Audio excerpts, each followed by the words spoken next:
Social Security benefits are essential, a lifeline for millions of Americans. Without Social Security, 43% of older women would be living in poverty. And as we heard yesterday from Maya Rockamore Cummings, a small business owner, Social Security provides not only a safety net, but actually it's a boon to entrepreneurship, so that providing the opportunity for business formation in this country. Entrepreneurs are able to take risks because they know that Social Security will be there. That's why we need to act to strengthen Social Security and its benefits, because even with Social Security, seniors are struggling. According to a study done by an economist at the Federal Reserve, savings from private retirement plans are concentrated in the 25th in the top 25% of the population.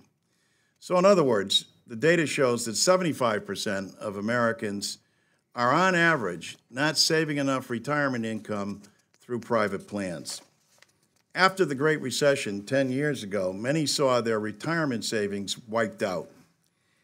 And according to economists at the Federal Reserve, on average, 90% of households have not regained the wealth they lost in the recession. But Social Security remains there for them. It's consistent. Or as Chairman Neal often says, you can outlive an annuity, but you can't outlive Social Security. Social Security is the working person's retirement guarantee. Social Security 2100 Act, we believe, will strengthen this guarantee and allow seniors to retire with dignity by providing real benefits for them. It establishes a minimum benefit for Social Security that is 125% above the poverty level, ensuring no one who has worked their whole life will be able to retire into poverty.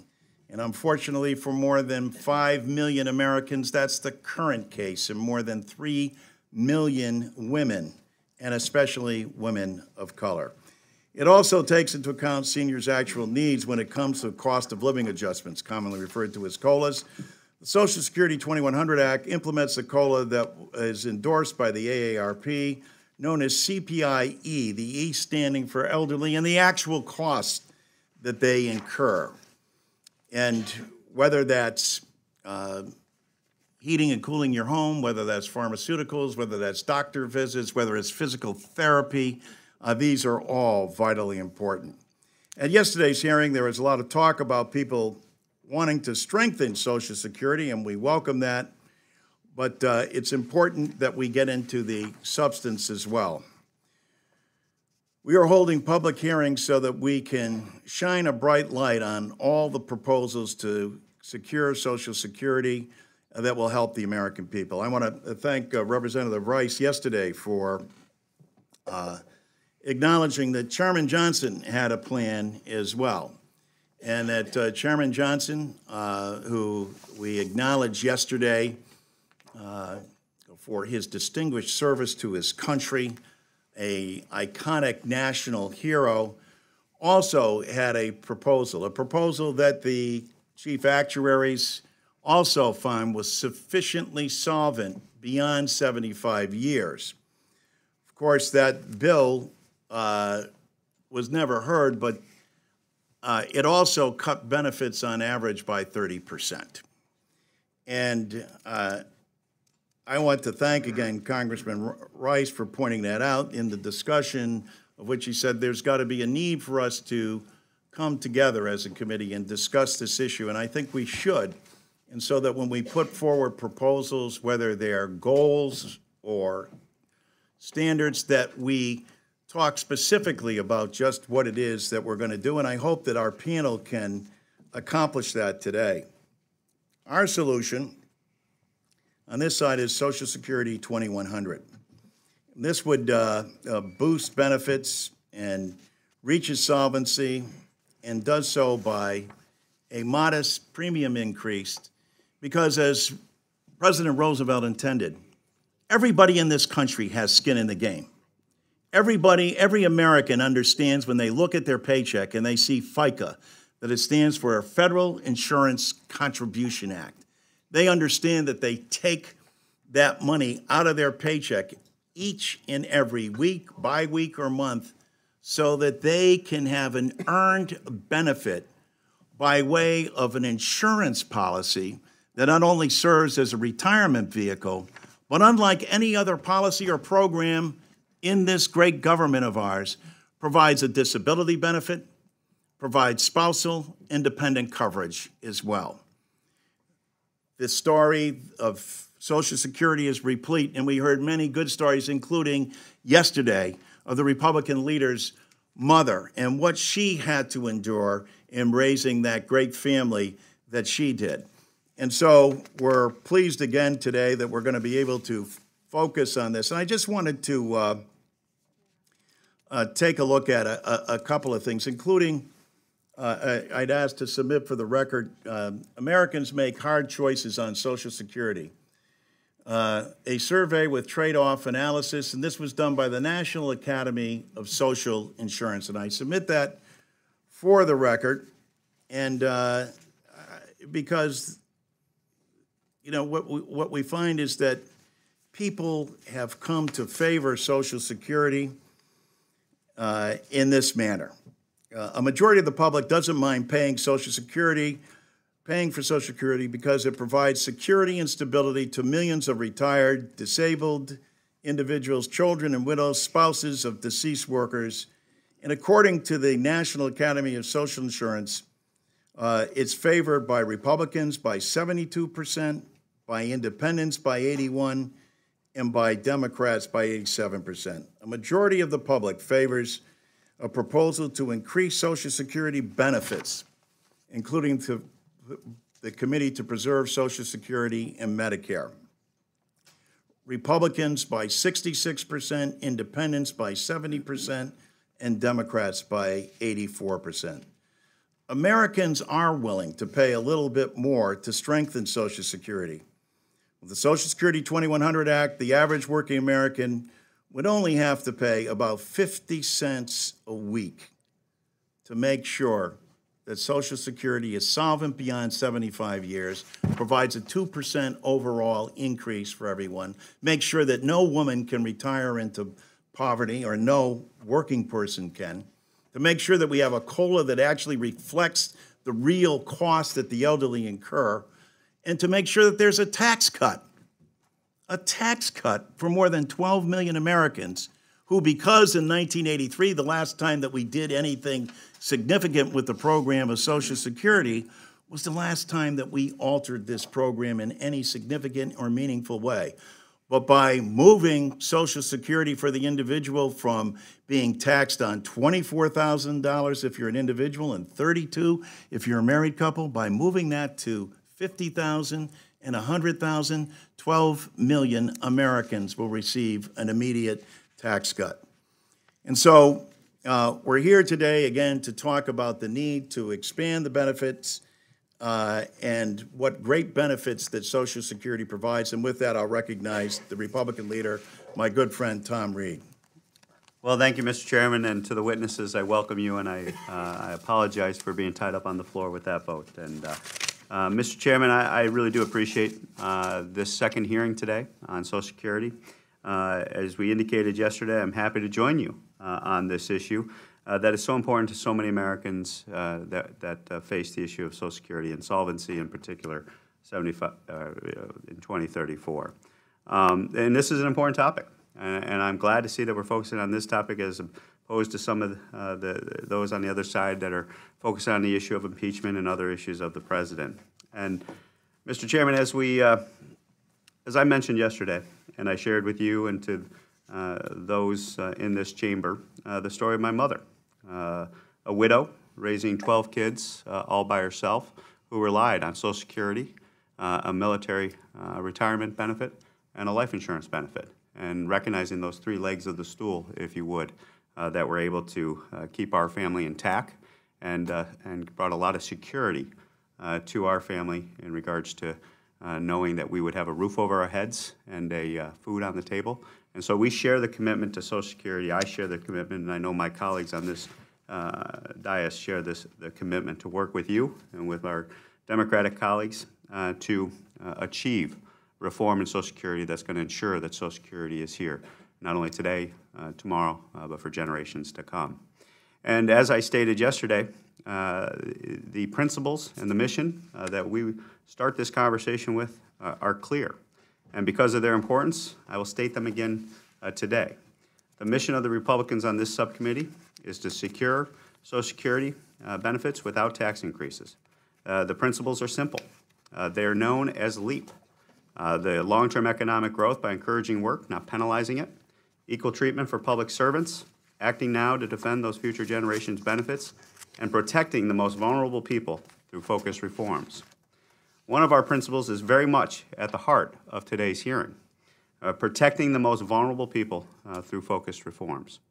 As we heard in the story of my mother, she was a worker who held many jobs, and this is true for many people. Just yesterday, I heard from a constituent who retired but still wanted to work part-time after claiming his earned Social Security benefits. However, this constituent hadn't reached his full retirement age, so that means those benefits are reduced if he earns too much. That's wrong, and it doesn't reward work or help seniors who are trying to transition into retirement. As Mr. Biggs and others will testify, widows who have worked and earned their own Social Security benefits face a potentially devastating reduction in the household Social Security benefits upon the death of a spouse. That also doesn't reward work, and it puts widows who have worked their entire lives at risk of poverty. And Chairman Larson's plan, former Chairman Johnson's plan, as well as many others, seek to make sure that the long career, low-wage worker has a minimum benefit that actually means something, because that's the right thing to do after years of hard work. These are just a few of the examples I hope we can talk about today. As all of our witnesses will share in their stories, Social Security doesn't always work well for workers and their families today. That's because much of the program we know today as Social Security was designed in the late 1930s. A lot has changed since then. Today, more women are working, people start their families later, and in some cases, they are living longer. It is time to take a hard look, figure out what is working, what is not, and then come together to find bipartisan solutions to address these problems. But as we heard yesterday from Joseph, efforts to address Social Security solvency strictly by raising taxes would be devastating to our job creators.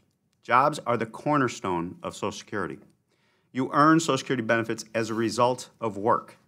We must never hurt job creation and wage growth as we move forward. To do so would harm Social Security, not help it. Thanks to tax cuts, workers have more money in their pockets, companies are investing in their businesses, and as a result, our economy is booming. We should recognize this success and build off of it to ensure those workers are rewarded for their hard work, not penalized. Mr. Chairman, we are in earnest in our desire to work with you and look forward to hearing from our witnesses today. I know we all came here to solve big problems and to help people, Democrats and Republicans. I can't think of a more important problem to solve than Social Security solvency. This will guarantee Americans can count on the program now and for generations to come. And as I have learned firsthand, being raised by that single mom, Betty, my greatest idol and inspiration, securing Social Security is a mission we must achieve. And with that, I yield back.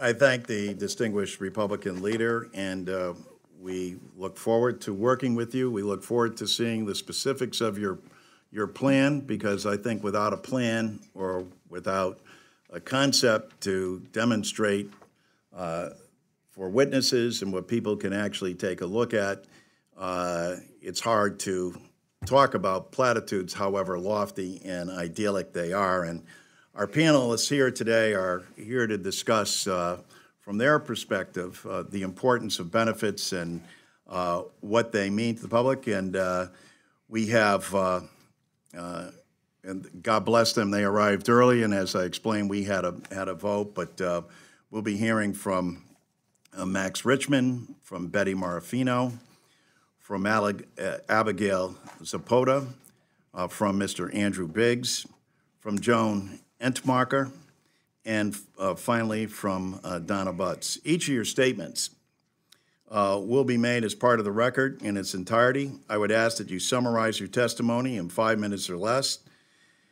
To help you with that time, there is a timing light on your table. When you have 1 minute left, the light will switch from green to yellow and then finally to red when the 5 minutes is up.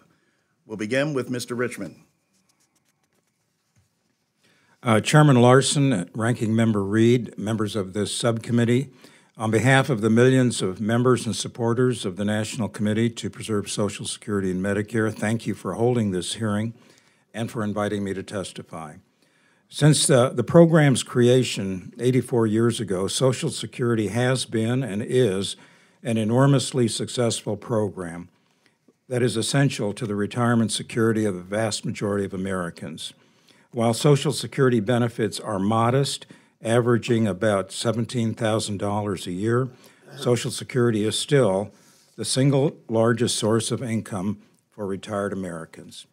To ensure the program's continued success, it is vitally important that long-term solvency be restored and that the Social Security benefits be improved to meet the needs of all Americans.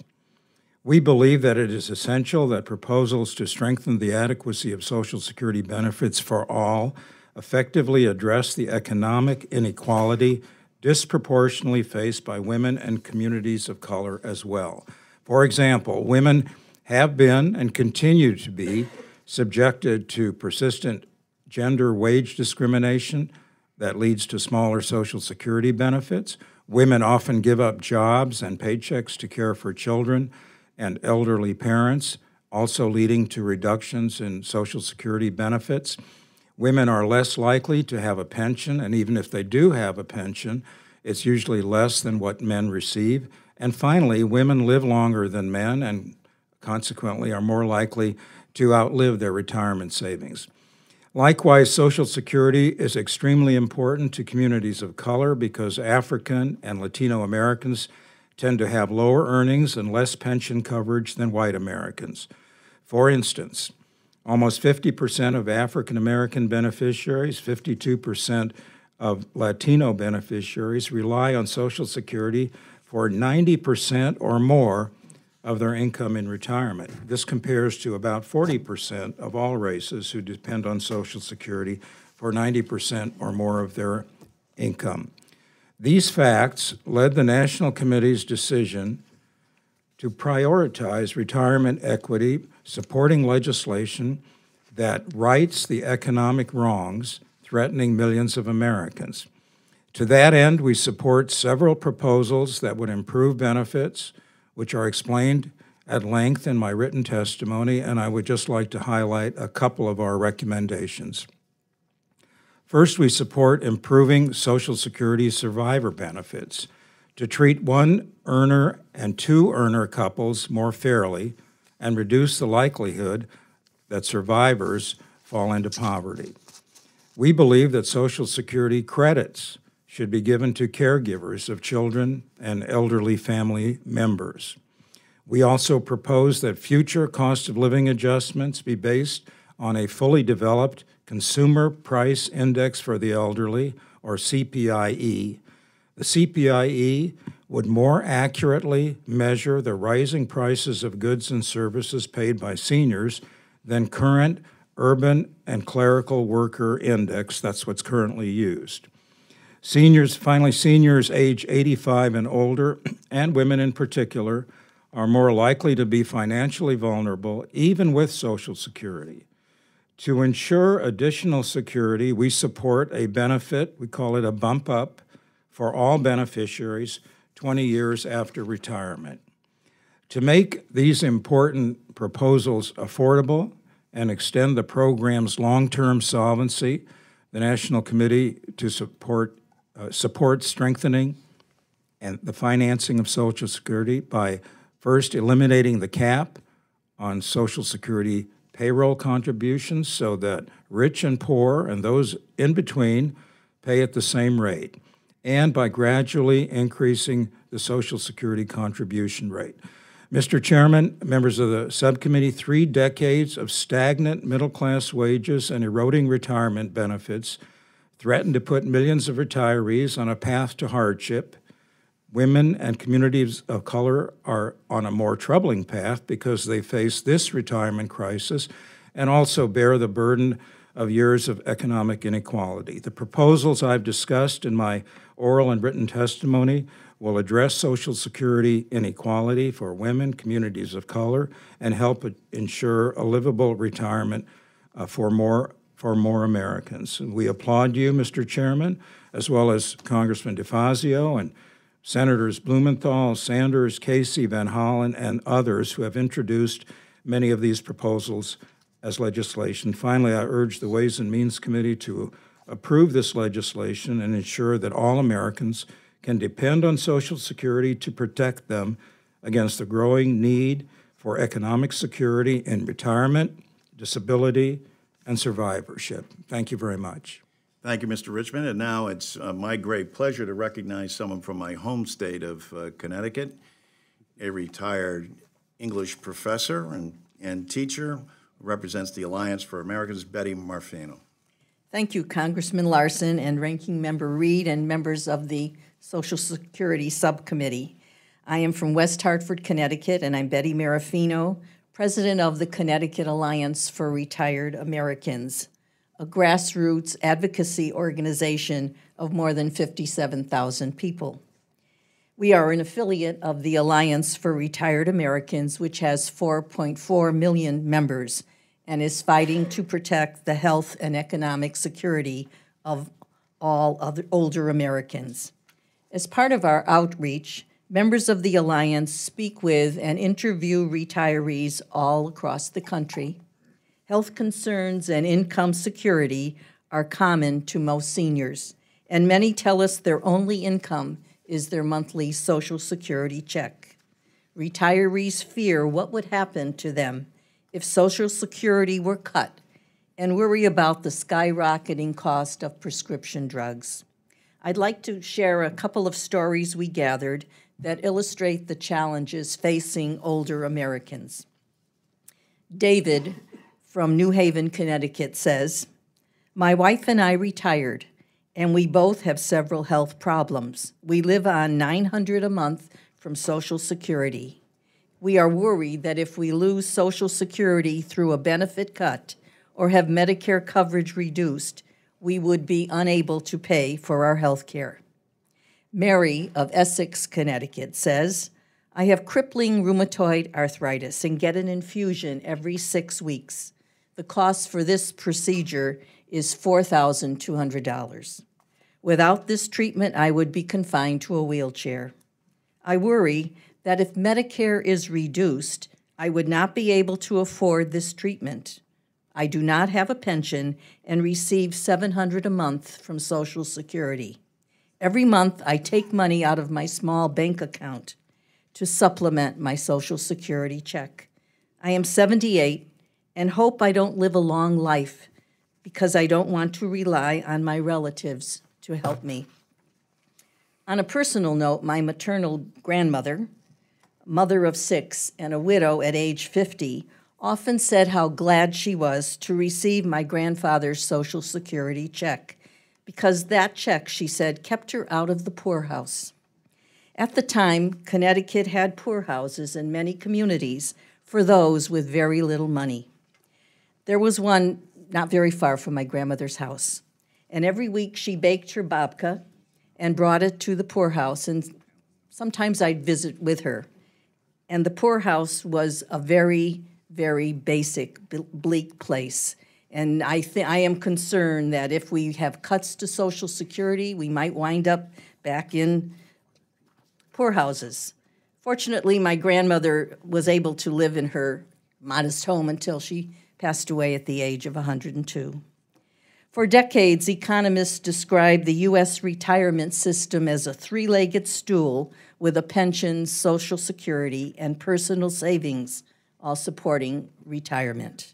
The pension leg of the stool has been gradually disappearing from the American workplaces, eroding retirement security for most Americans and making Social Security even more important. In addition, Americans pay the highest price for prescription drugs, putting extreme pressure on seniors' finances and making the need to increase Social Security benefits urgent.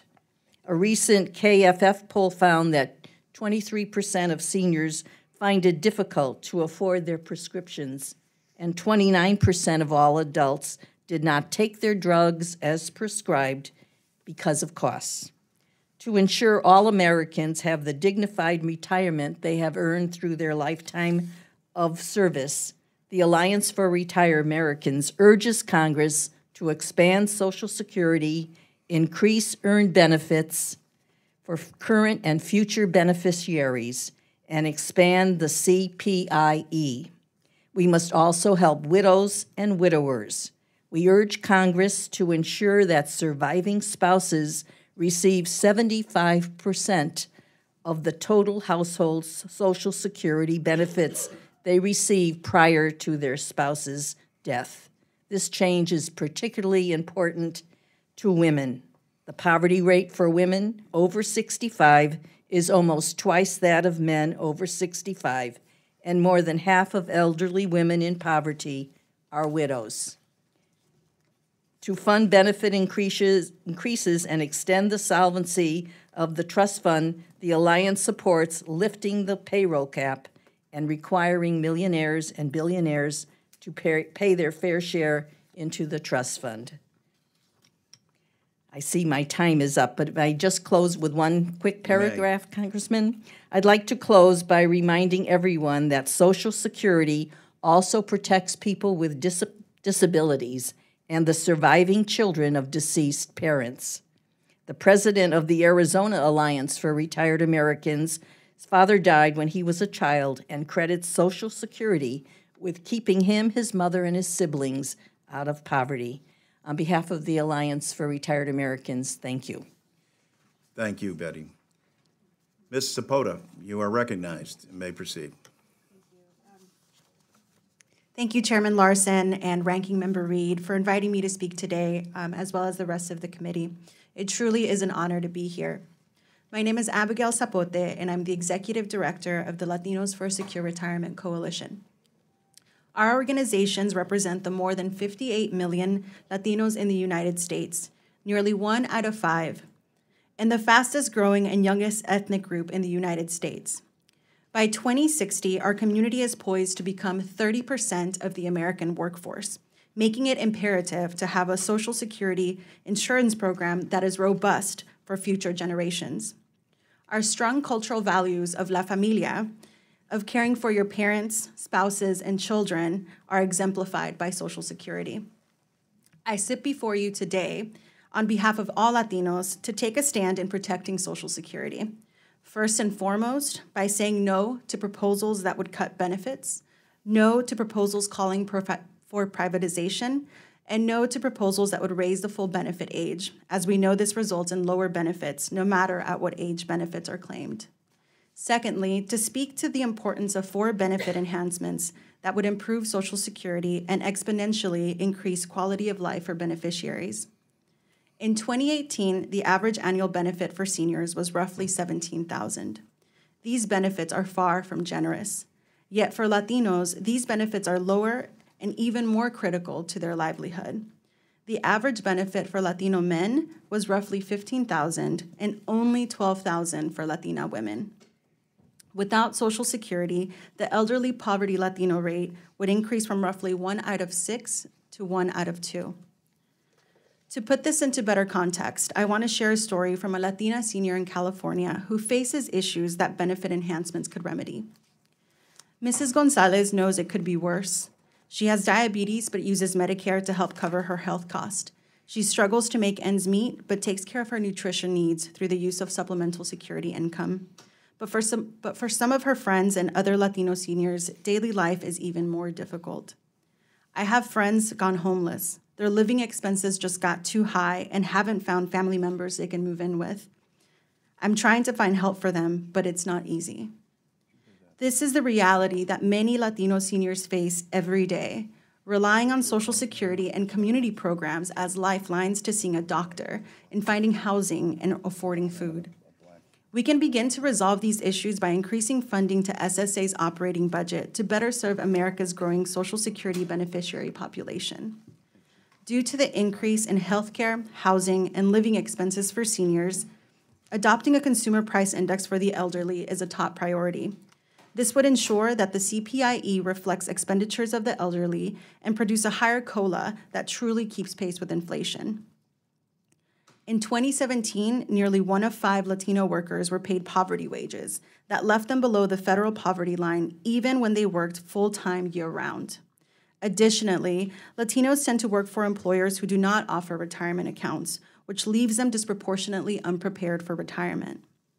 To protect long-service, low-wage workers and ensure benefit adequacy for all Americans, a special minimum benefit should be enacted to pay 25% above the poverty line for those who have worked 30 years and retire at the normal retirement age. Chairman Larson, I want to thank you for including both of these benefit enhancements in the Social Security 2100 bill. We also urge a proposal that would provide benefits for students of deceased or disabled parents up to the age of 22. Latinos are more likely than the rest of the population to have a deceased or disabled parent due to employment in physically demanding jobs.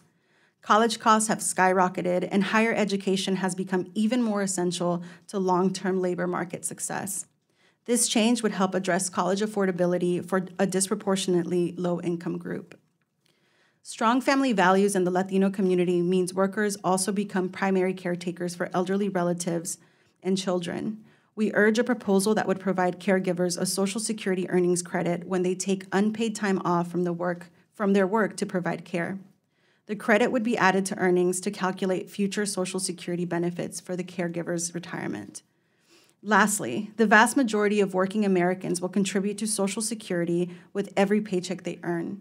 This includes even the lowest paid workers, those who earn the federal minimum wage of $7.25. We propose a gradual increase to the tax cap to again cover a larger percent of earnings and provide peace of mind to workers of all ages that they too can count on this program. Social Security is clearly a bedrock to our nation's retirement security and an indispensable lifeline for our nation's seniors, disabled, widows, and orphans. Any attempts at reforming Social Security must recognize the importance of these benefit enhancements to secure Social Security for the future. Thank you for having me here, and I'll be happy to answer any questions you may have. Thank you, Ms. Cepota. And now we recognize Mr. Biggs. You are recognized, and please proceed. Thank you. Chairman Larson, Ranking Member Reed, and members of the committee. The title of my testimony today is The Need for Evidence-Based Policy on Social Security. Evidence-based policy means that we reform Social Security based upon the facts, not upon our fears. While those facts may call for increasing benefits for certain vulnerable populations, the data clearly do not indicate the need for broad-based, across-the-board benefit increases. According to Gallup, 80% of current retirees say they have enough money not just to get by, but to, quote, live comfortably. While a majority of Americans told the Vanguard survey they fear the country as a whole faces a retirement crisis, only 4% of current retirees described their own financial situation in those terms.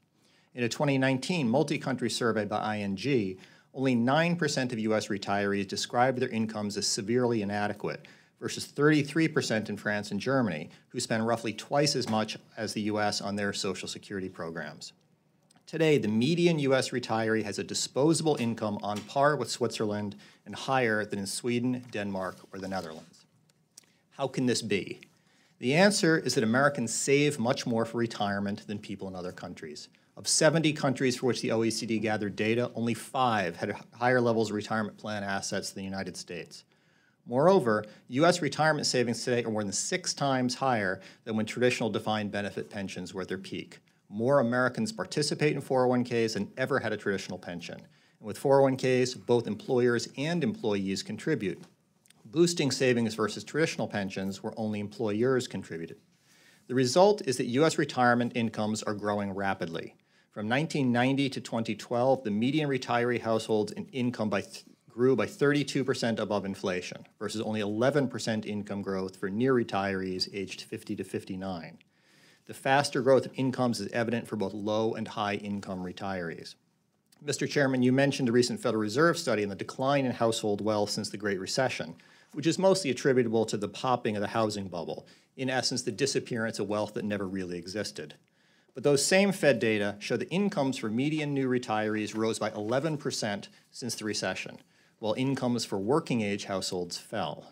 Recent Census Bureau research show that typical retirees today have incomes equal to roughly 95% of their pre-retirement earnings, far above the 70 to 75% replacement rate that financial planners recommend. The poverty rate among retirees has fallen dramatically in the past 2 decades and is below that for working-age households. This is good news for Social Security, and we should embrace it rather than denying it. While Social Security is significantly underfunded, there isn't a need to raise benefits for middle and upper-income households.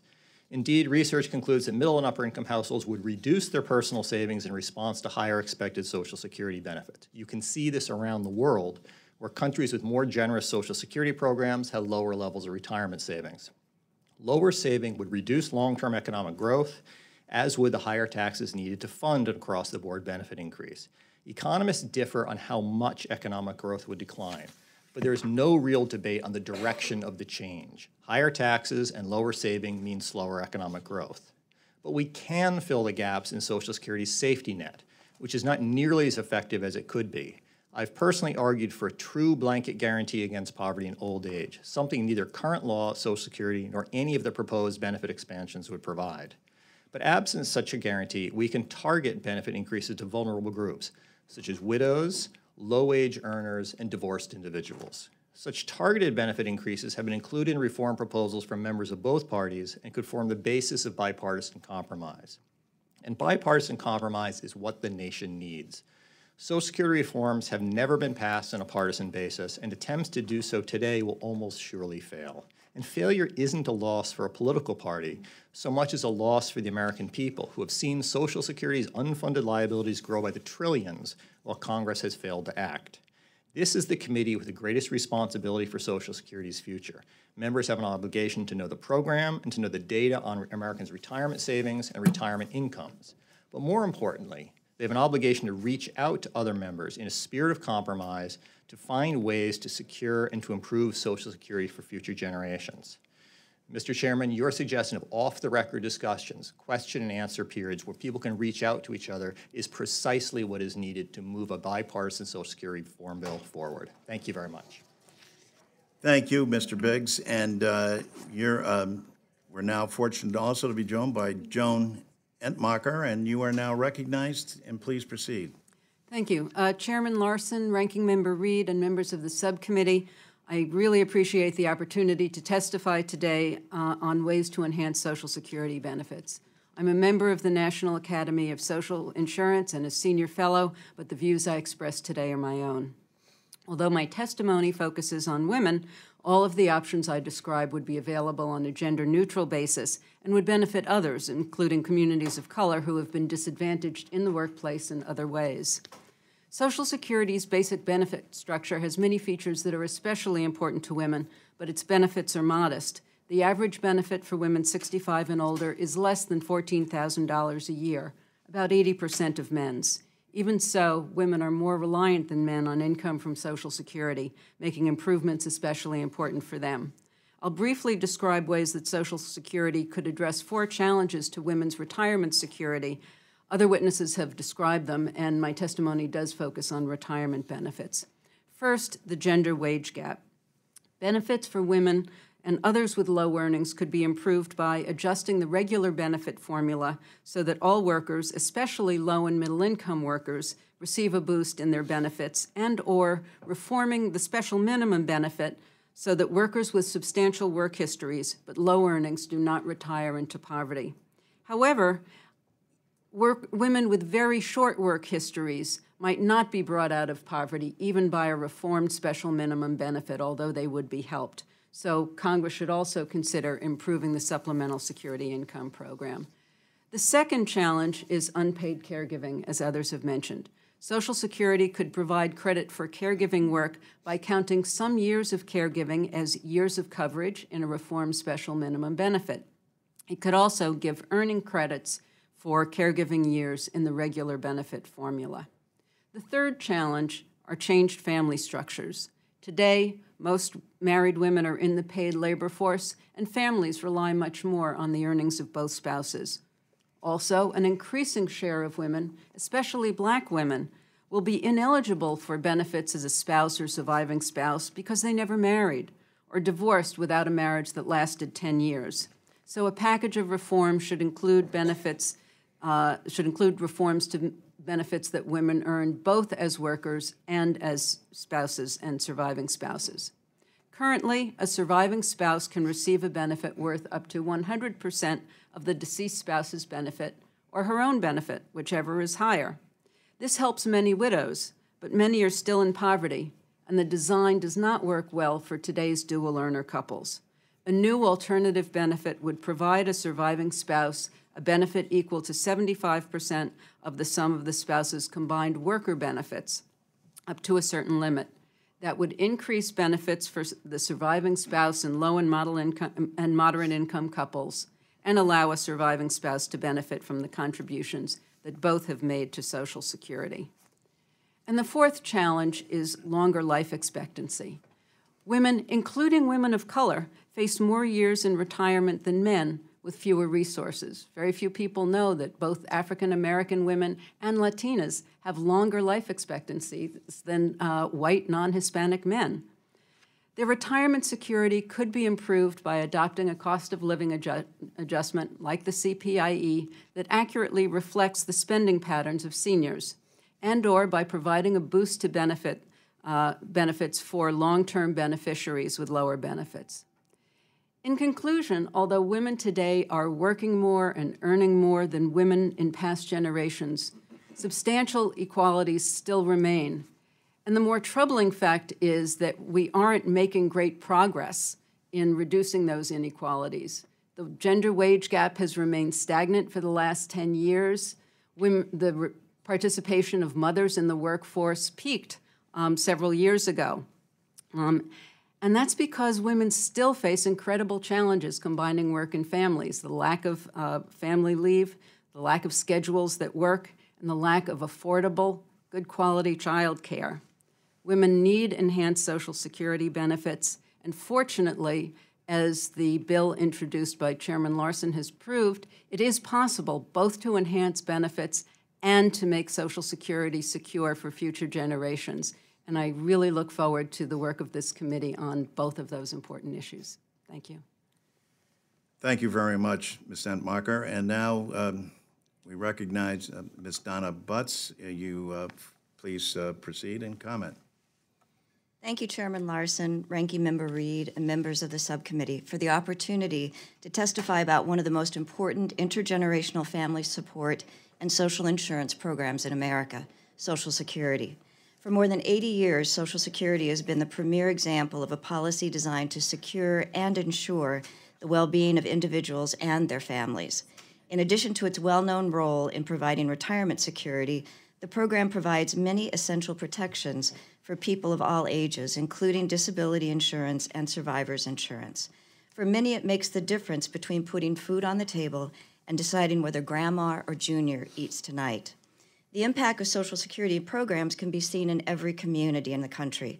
Accepting his Oscar recently, director Spike Lee thanked his grandmother, a Spelman graduate and daughter of a slave, who saved 50 years of Social Security checks and used those to put her spiky poo through college.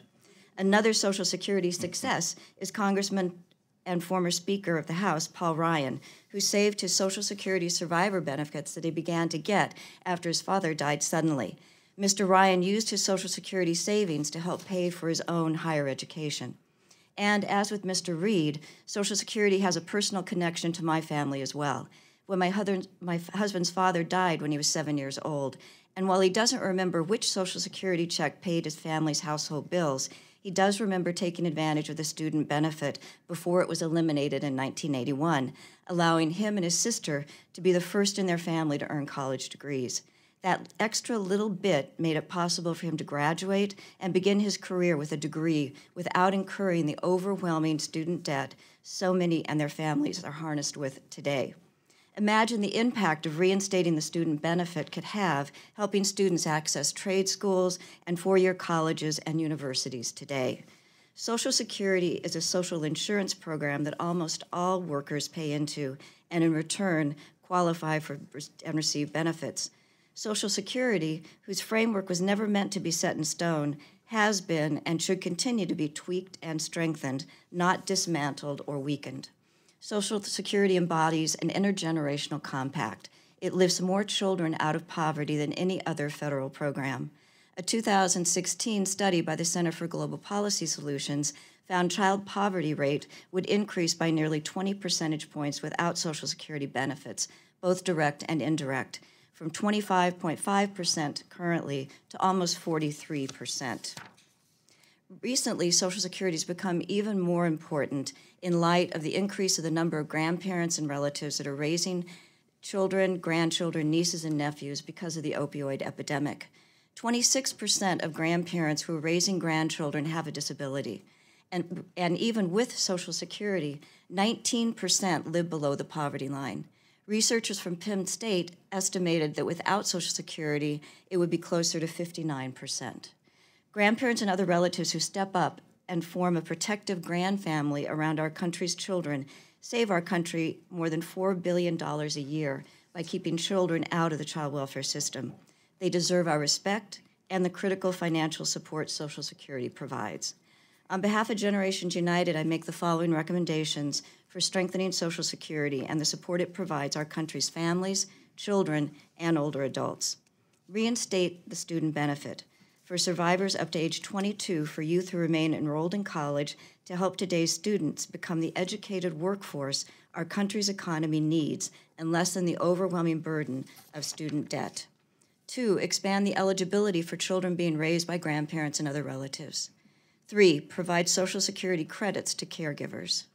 4, protect and strengthen the program. Generations United supports a strong and solvent Social Security program that meets its obligations for current and future beneficiaries. As the dialogue about how to achieve long-term solvency for Social Security continues, policymakers must consider how reforms will affect vulnerable children, people with disabilities, spouses of deceased workers, retirees, and families as a whole. This is a time to protect, strengthen, and expand this critically important family protection program.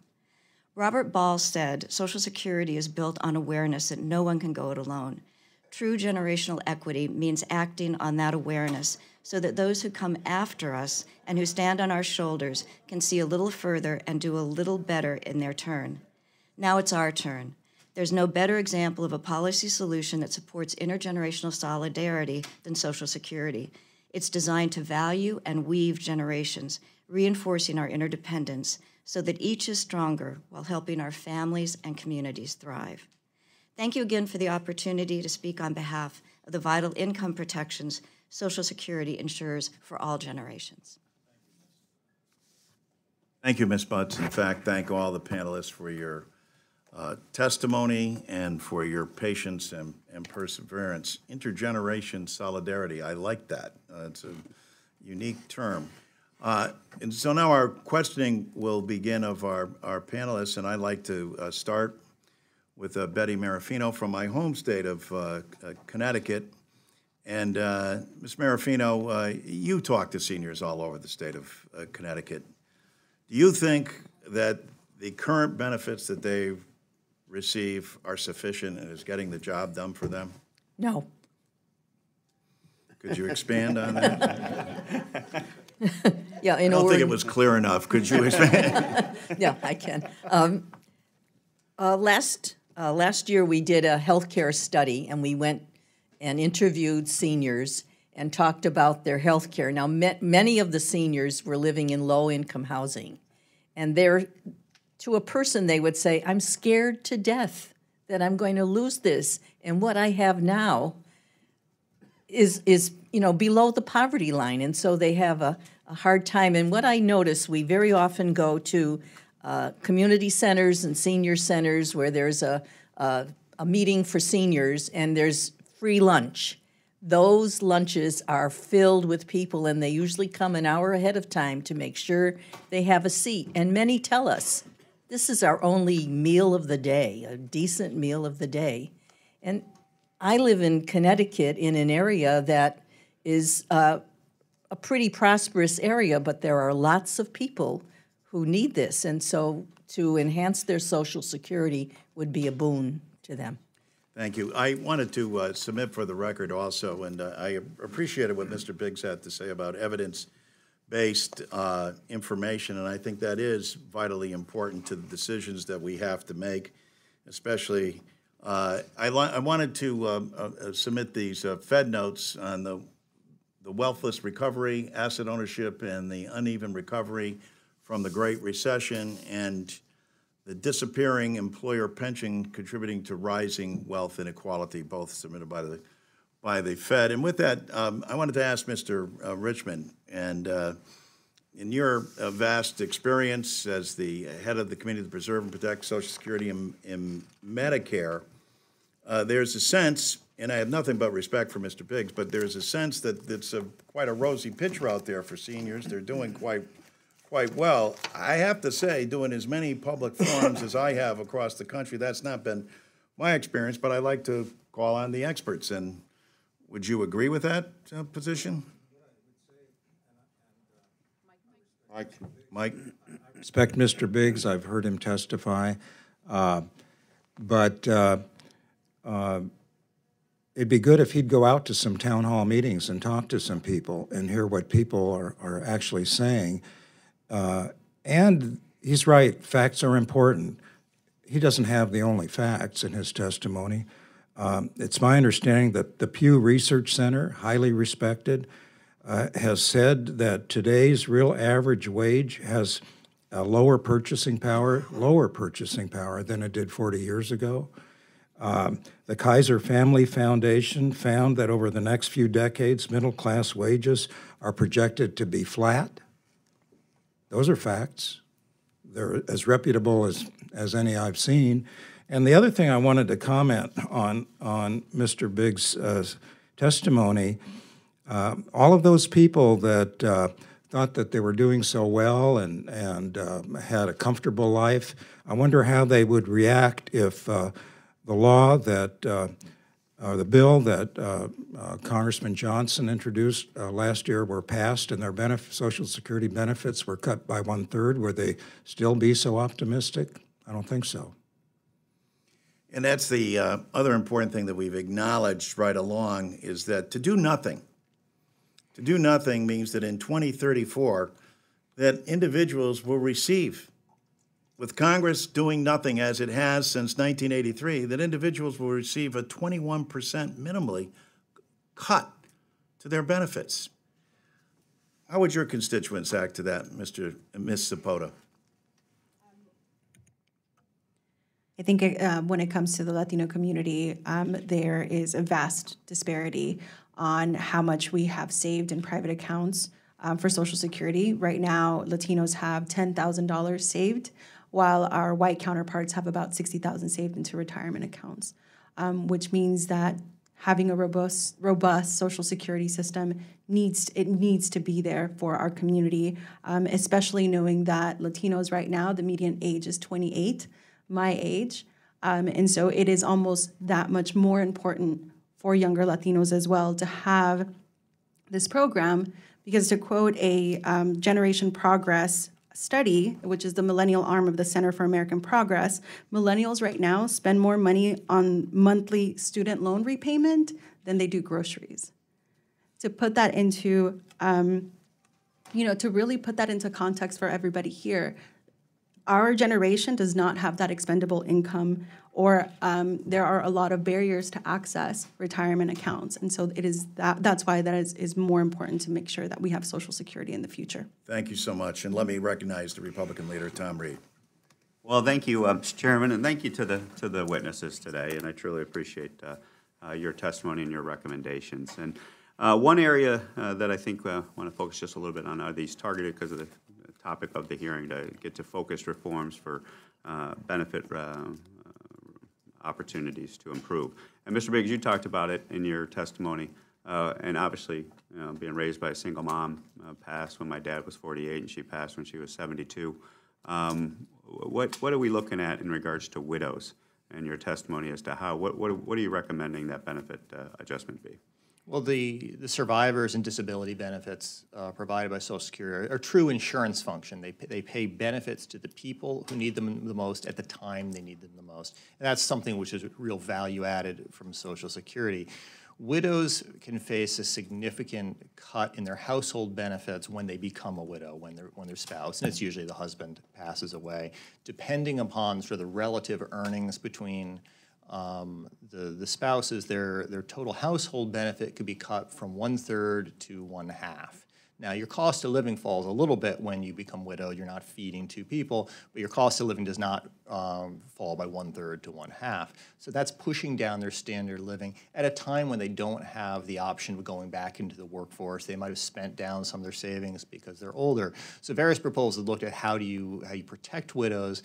One that's been around for quite some time is to pay them 75% of the household's previous total benefit. I know Ms. Entemacher has other ideas which are a little bit more nuanced on that. But again, the focus is get Social Security's money paid to the people who need it at the time they need it, of targeting these dollars more effectively. That way we get more of a social insurance protection without having to throw money at everyone.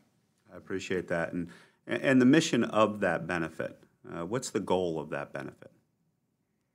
Of the widow's benefit? Mm-hmm. Well, it's essentially to replace lost income when the higher earning spouse keep the family out of poverty. Sure. Keep the family it's from not explicitly poverty, but that is the idea, to keep them from falling into indigence, I guess would be the word. And I totally agree with that. And I think the heart of that promise of Social Security needs to be respected as we go through this conversation and through the successful reform process that I know our chairman's going to lead to the finish line.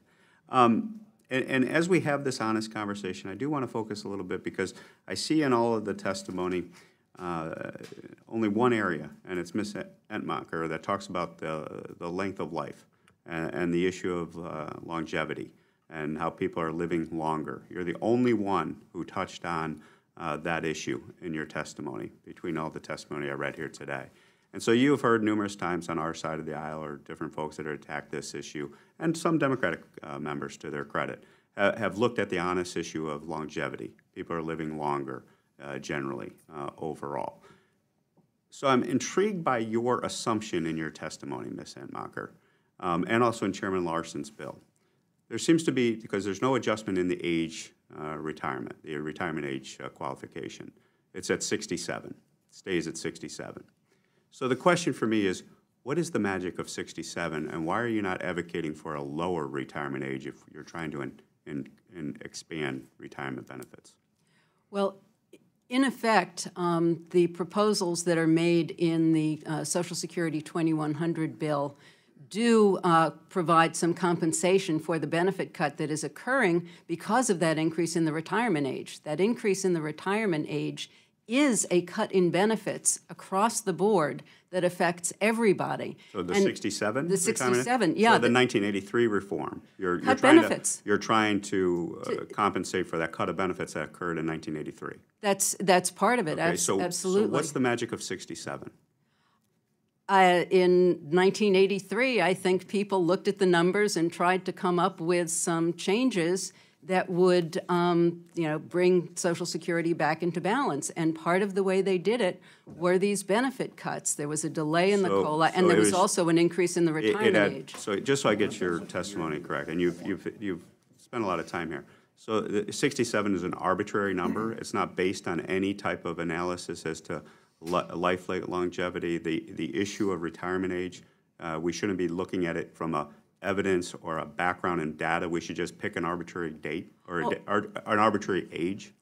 I think actually you do need to look at data, and part of the data shows that the increase in longevity has mostly happened for people of higher socioeconomic status, particularly among men. It's interesting that among women, even if they're lower income, they seem to live an extra long time, which is why women of color face this problem of outliving their and I understand income. The argument. I understand the position. I'm just wondering if there's any evidence or data for the retirement age of 67. And that's what I'm getting confused. If people are living longer and people Some qualify, people are living longer. Some people living longer, and we can have that debate back and forth, but some people, so even some people living longer.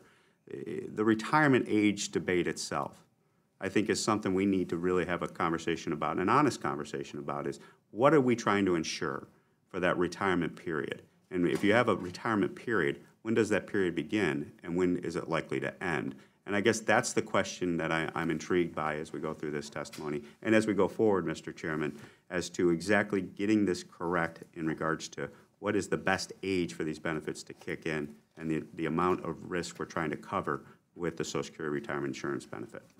We look forward to your plan to do that, and because we put forward a plan, Mr. Johnson put forward a plan, as was recognized. So we'd like to, and I think that that's a fair question. So let's turn the spotlight up on this, and let's see what it actually is, Right. and let's see why people came at a conclusion that it was 62. And what that means, and what that means to struggling families all across this country. I think you're right in requesting that, and that's what these hearings are all about. We want to cast as bright a light as we possibly can on what the current plight of American citizens is under the existing Social Security and how we remedy that. Mr. Pasquale is recognized. Thank you, Mr. Chairman. I would like to look at that data as well on longevity. I was not here, and you were not here in '83, in the Congress, that is. Be careful, you might have been. He might have been. But at that time, I do remember reading about how they got to the 60, how they raised it 2 years, and what the data was. And as the longevity charts, which would be different today than it would be then, I'm certainly not convinced that raising the age is the area that we need to focus on, because we do live in a different culture somewhat in terms of how long people worked at that time and how much they needed to save at that particular time. And that's the thing that I'm looking at, because even Mr. Biggs would have to agree that in lower income groups, when they get a few more dollars, just looking at the economy as a whole, they spend it. They spend it. And I think that's very, very, very critical to what we're talking about as far as the total economy is concerned, besides zeroing in with this. Mr. Richmond, and thank you for your work over the years and the pain in the neck questions you got from us. Well, you did very, very well. I want to ask an opinion before I get into a few comments I have to make. Can you describe how the windfall elimination provision negatively impacts our first responders, that's police and fire? And do you support repealing the windfall elimination provision within the Social Security? Sorry, we've supported eliminating the WEP, it's called, windfall. Can you just give us a brief, what is it and what does it do? The windfall elimination provision, it's commonly called the WEP, right, reduces Social Security benefits for public service workers. That's often firefighters, as you pointed out, right, teachers, nurses, who have a work history that is partially covered by Social Security and partially not covered.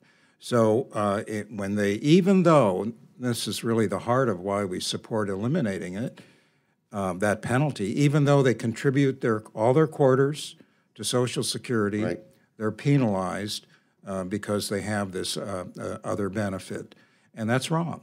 And I probably have testified 10 times before this committee and this subcommittee on this issue since the early 90s. And I think that almost every member of Congress hears about it at town hall meetings and talks about the need to repeal that penalty, and it hasn't happened. If I could just make one other comment on the whole discussion about the fact that people are living longer. That's an important fact-based thing to consider. But are they working longer? Are they able to work longer? Are there jobs for them? That's a piece of the puzzle that I think has to be taken into account. Very important point. Gentlemen, yield just for a second. I just wanted to, because I did this yesterday as well, to say that we are intending, and both Mr. Neal and Mr. Brady have collaborated in the past on a bill, and that we will be having a committee hearing on that very issue, and I just wanted for the record. So for older Americans, Mr. Chairman, just over 4 in 5 Social Security beneficiaries are 62 or older. The program provides 90% or more of the income for almost 1 in 3 seniors. Those benefits may be modest, but they're vital to those who rely on them. We cannot be shy about working together to strengthen the program. The Social Security Trust Fund is only fully funded until 2034. So revenue increases are needed to shore up the fund for the future. Let's be clear, real wages have about the same purchasing power it did 40 years ago. Think about that. They're stagnant. Last Congress tax scam did not help. And hoping for wage growth is not the answer to the problem. Thankfully, many of today's panelists understand that, discuss specific proposals to protect the fund's future. I support the Chairman's Social Security 2100 Act because it protects the promise we made to workers in a way that ensures no benefit cuts need to be made for at least the next 75 years. Not bad. Also expands benefits for current and future beneficiaries. No idea should be off the table, but we must be honest about its potential impact to beneficiaries, and we cannot retreat on the promises that we have made. And I yield back. Thank you, Mr. Chairman. Right on time, Mr. Pasquale. That's unusual. Mr. Estes is recognized. Thank you, Mr. Chairman. And thank you to all the panelists for being here today and talking with us about this very important issue. You know, following the effort over the last couple of years that the Ways and Means Committee in Congress has made to help get our economy going, to help give people more jobs, help increase wages, now we've got to turn to how do we protect retirement for those folks that are working. And that includes making sure that we have protected and preserved Social Security for current as well as future retirees. You know, with Social Security, our population changes, you know, from the baby boomers and you know, as we have different shifts in population over time, we can't overlook the impact of the financial impact on those this very vital program. As mentioned earlier, if we do nothing, Social Security Retirement Fund is going to be out of funds by 2034, which will result in a roughly 21% cut in benefits, and that's not something that we want to see happen. So we need to act now to address this. You know, yesterday I mentioned in the hearing, and I'll mention it again because I think it's important, that Republicans and Democrats both agree there's an issue and we need to work together to resolve this. However, we want to make sure that the solution doesn't involve some devastating tax cuts or tax increases that result in slowing the economy back down, which actually then puts a negative spin on the support for Social Security. Instead, we want to make sure that those changes help reward work and reward some of that growth in the economy, as well as the increase in benefits that tie along with that higher wages during your career. You know, I'm the only former state treasurer serving in Congress, and I know firsthand some of these retirement issues just because we had a problem in Kansas with our public employee retirement system. And that's one of the issues we had to address is how do we make sure that the benefits were there for folks as they retired? And it took some leadership and some hard action, and luckily the legislature and the governor at that time focused on that, and we need to do the same thing in Congress at the federal level for everybody in the nation. You know, there's a lot. We talked a lot about retirement today. Yesterday, I mentioned the story of my aunt and uncle.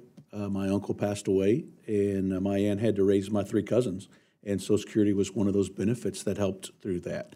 So it's more than just a retirement system. It was beneficial for my sister-in-law, who became disabled with a series of strokes before she turned 65, and again, that insurance portion helped with that. And so we want to make sure that Social Security is there to protect and provide that support for folks.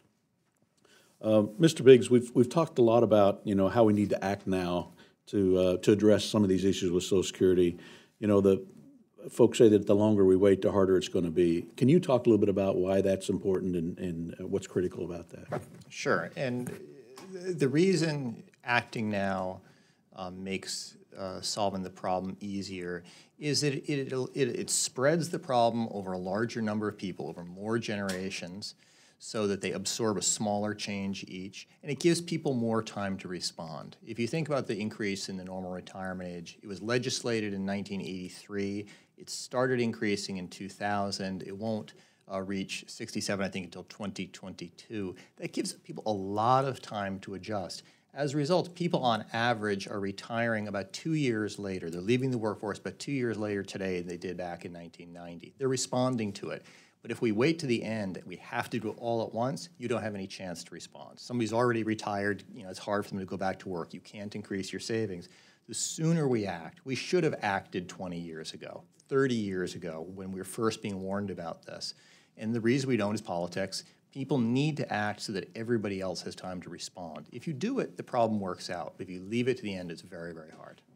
Thank you. I think there's lots of solutions that we talk about and that Republicans and Democrats bring together in terms of different ideas of how to solve them. But I would agree that issue is we need to focus on let's get to work on it now. Let's focus on making it as easy as possible to make that transition, and that the sooner we act, the better it's going to be in terms of making sure that people that have worked all their lives to accrue this benefit and earn this benefit, that they get that benefit that they've earned. So thank you for your time, and Mr. Chairman, I yield back. Thank you, Chairman Larson, for holding this important hearing, and I want to thank all of our witnesses for your testimony and how we can protect and expand Social Security. Frequently when I'm back home and I speak to groups of seniors, I talk about how Social Security is really the bedrock of the American retirement system that ensures that after a lifetime of hard work and paying into a system, seniors can retire with some degree of financial security and some dignity.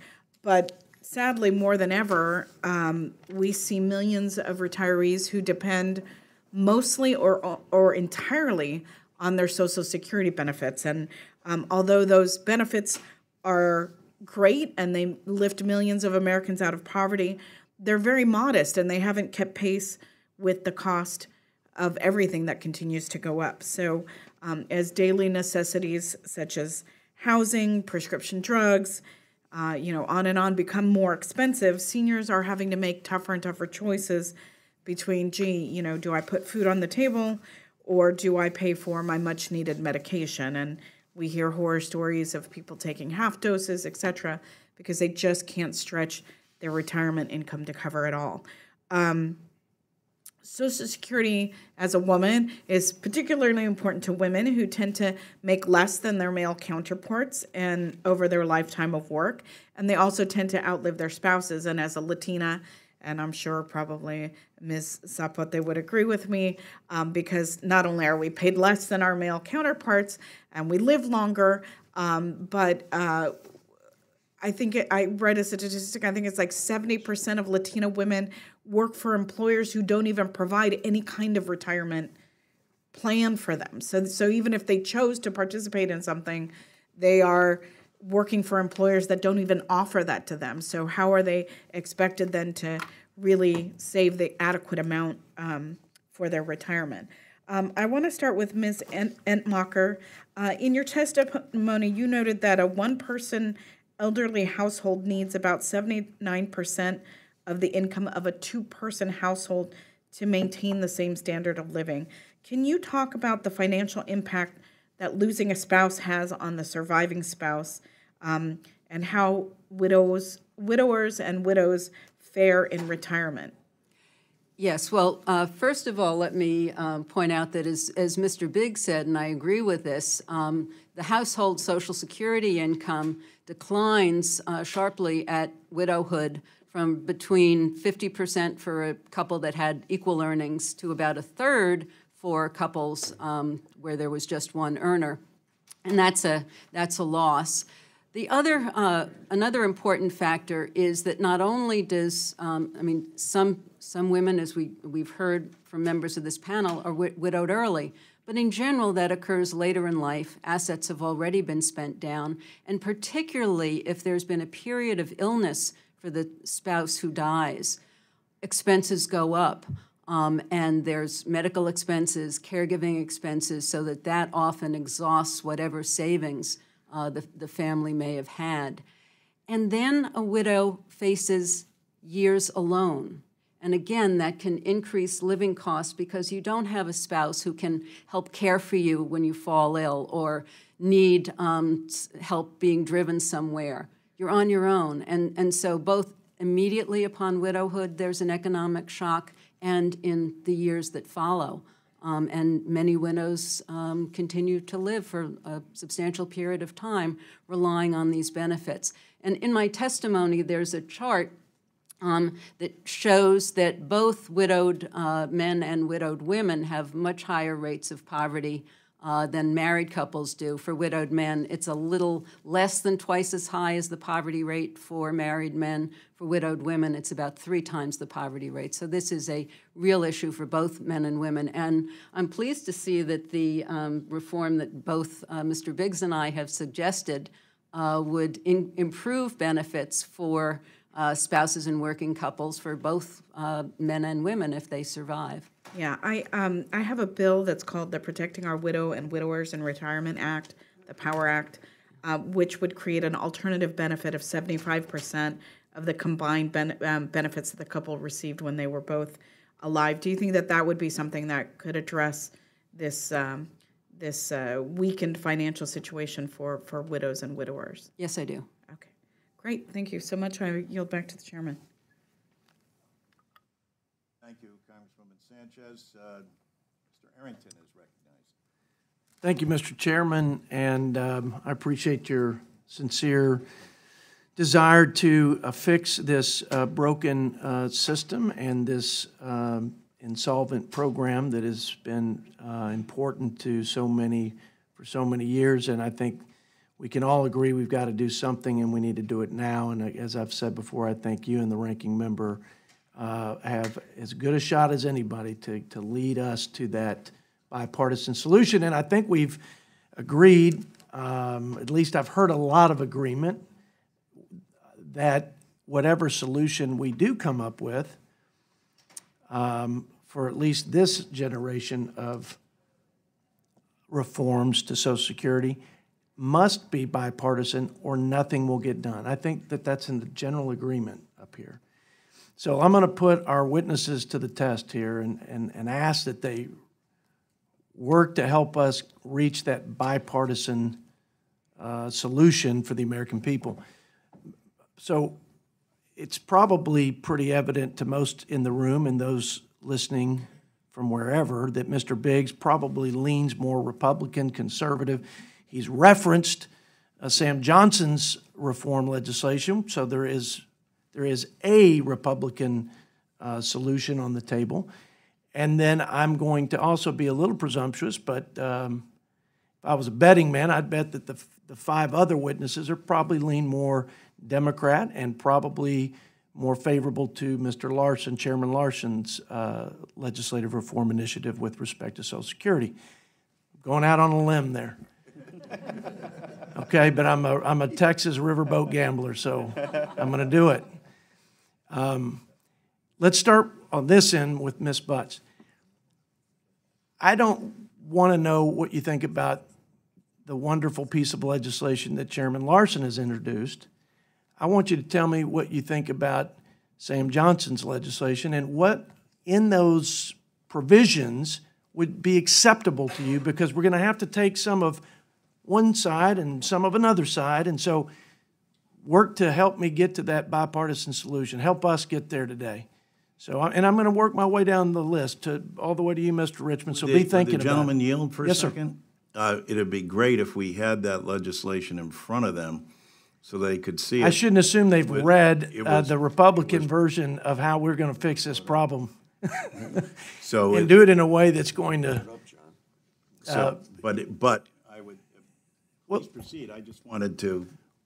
Well, let me say, of the recommendations you've heard from more along this side of the aisle's sort of philosophical view of government's role and et cetera, some of the things you've heard from Mr. Biggs, maybe you've read something about Sam Johnson's legislation. What would be acceptable to you with respect to those initiatives that have been proposed?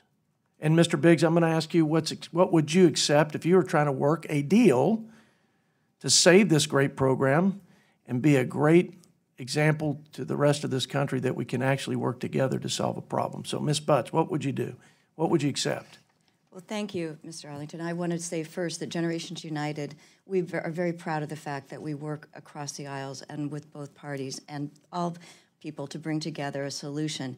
And that to us, one of the most important frames as we're talking about this is we must have that bipartisan solution.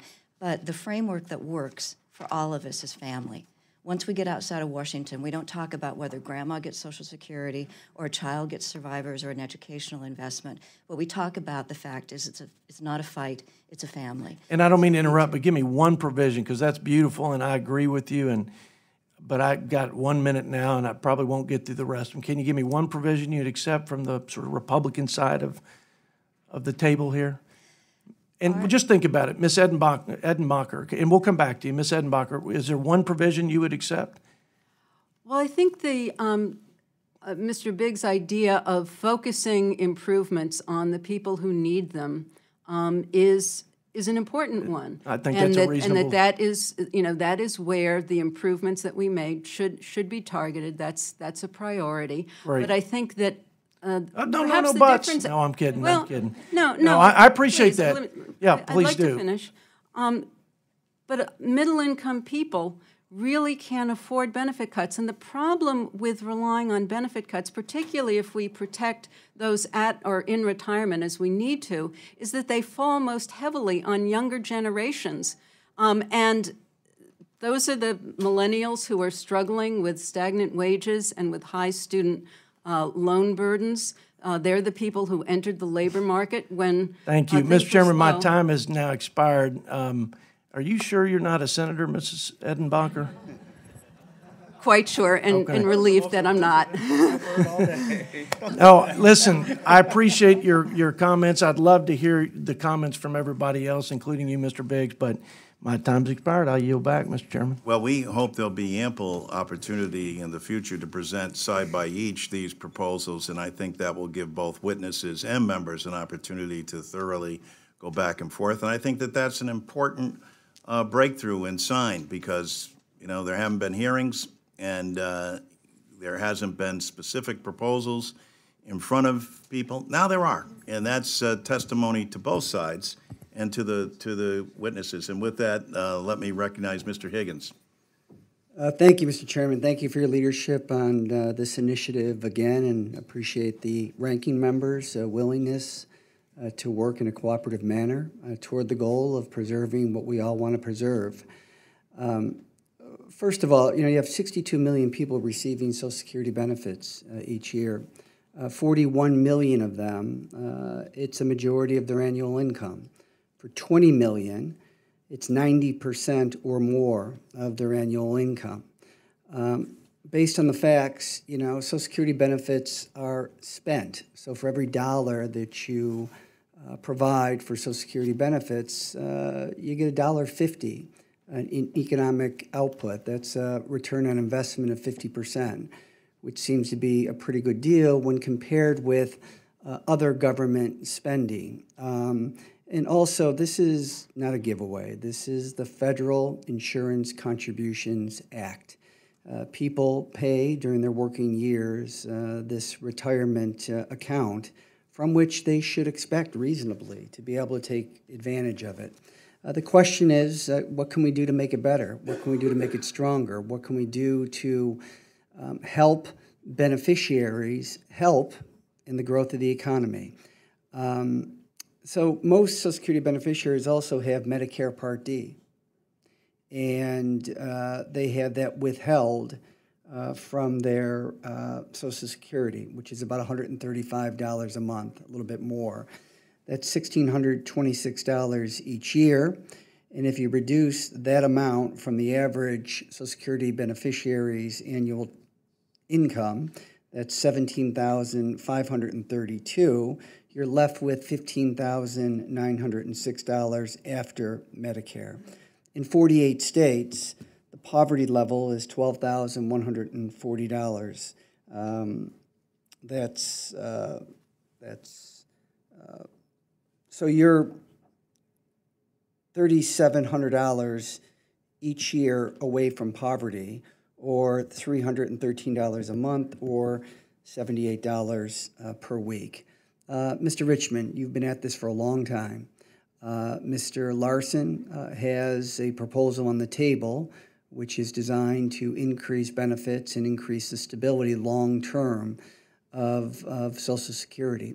Your thoughts about that and or other ways that this committee can be looking at toward the goal of achieving multiple objectives, all of which are good for the individuals, but in the aggregate, it's good for the country as well, because added benefits adds to the economic growth of the country. And if these people, if these individuals, 62 million people did not have Social Security, what would they do? They would be dependent on local, state, and federal governmental programs. So this was, as originally conceived in 1935, a good investment, visionary, and it is today. And I think all of us are committed to trying to make this stronger moving forward. So, Mr. Richmond. Well, the organization I represent, the National Committee to Preserve Social Security and Medicare, has endorsed the chairman's bill. There are many pieces of it that we favor. I've referred to some of them in my written testimony and my oral testimony, but just let me, and I only have a minute here to comment on a couple things that are really important in light of the fact that there have been stagnant wages for so long, and the fact that the cost of living adjustment has been inadequate, mainly because it was poorly designed in the first place.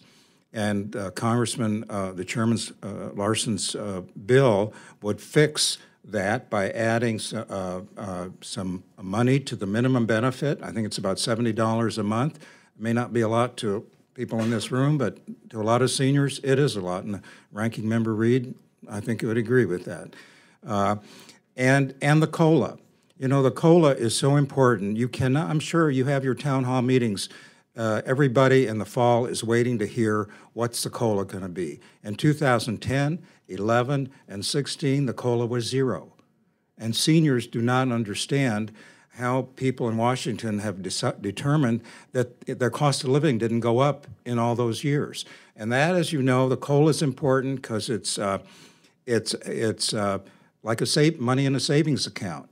And if you lose 2 years or 3 years, you're going to lose all, for many years to come. Now, let me just, one personal note. I worked on the COLA issue, and you're right, Congressman, I've been at this for a while. I was staff director of the Senate Aging Committee, and in '87 and '88, we tried to push through what the Congressman has proposed, a CPIE, a way to measure inflation so that it will reflect what seniors are buying and put the proper weight on that market basket of goods and services that seniors rely on, like prescriptions, medicine, and less weight on the fact that they're not wage earners. The reason there was a zero COLA in those years is the price of gasoline plummeted. That so much weight was put on that it brought down the COLA to zero, 3 years. And the fact is, seniors are not using gasoline. They're not driving to work and back every day. They're not dropping kids off at school and picking them up. So that is just one example of how the formula is flawed. So in 1987, when I started working on this, we tried to change it. The best we could do is get what's called an experimental CPIE. The Bureau of Labor Statistics keeps track of this new formula. It's not been implemented. It would cost more money to have it fully analyzed and implemented. So I started working on this 32 years ago, still as an experiment. And so I'm not sure I have 32 years left to have it be implemented, but we'll see about that. Thank you, Mr. Chairman, and thank each of you for coming today. As I listened to testimony, is very compelling, and not just your testimony, but probably more importantly, the testimony of our constituents back home, the testimony of my parents every weekend when I go home. So I think it is good to have these discussions, and as I have said many times, I think having good, solid, honest, and transparent discussions and allowing the members of this committee to work in a very bipartisan way, to float ideas out there, to challenge one another's opinions in a very respectful way is really important. You know, one of the things that I've heard several times, Mr. Rickman, I think you've alluded to it, is the flat wage growth. And so I could not be more excited about where we are in the economy right now with the fastest wage growth, particularly with those that are at the lowest quartile, the lowest earners and lowest incomes and the medium income. That is where we're seeing the most rapid wage growth. So I'm excited about that because I do think that rising wages is a very, very important. I'm excited about the fact that we now have more people in the workforce than we've ever had, and we have the lowest unemployment across all socioeconomic groups. That is a great thing because it is a part of solving this equation. Not the only part, but it is a part of it. So another thing that I would like to touch on, a couple of topics very quickly. Mr. Biggs, you know, I want to go back to the conversation about seniors working. One of the things that I have found, and I saw this a lot with my patients in my dental practice, more of them started out with a few people working past retirement age. Then I saw a number of people continue to work past retirement age, not because they had to, but because they wanted to. Can you speak a little bit about the dignity of work past retirement age and the importance of that? Well, it is something that's become increasingly important, and you know, in some cases, people are forced to work longer. I understand that, say after the recession, if your 401k dropped, but the interesting thing there was, following the recession, labor force participation fell in almost the entire segment age groups of the population. You had the worst labor market in decades, except for retirees and near retirees. And they found jobs. They didn't just find Walmart greeter jobs. They found decent paying jobs. They rebuilt their savings. And that's a pattern that's been increasing since the mid-1980s. We're retiring a little bit longer. Simply delaying retirement for a year can have a dramatic impact on your retirement income. You get a higher Social Security benefit, you have more savings, fewer years you have to finance. Okay, thank you for that.